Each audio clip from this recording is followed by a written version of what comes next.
Sa panahon ngayon, iba-iba ng mga espiritu ang pumapasok sa mga tao na parang gumawa ng kasamaan.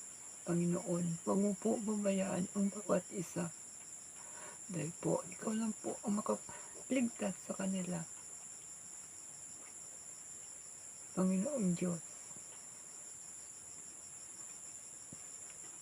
tulungan mo po, huwag mo po pabayaan ang mga tao dito sa sanlibutan.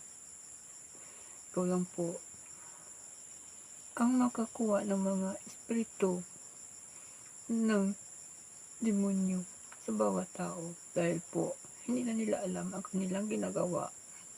Bawat isa, iba-ibang problema ang ginagawa ng mga masamang espiritu na nagmula sa langit, bumaba dito sa lupa upang pumasok sa bawat isip ng tao. Panginoon, tulungan mo po ang bawat isa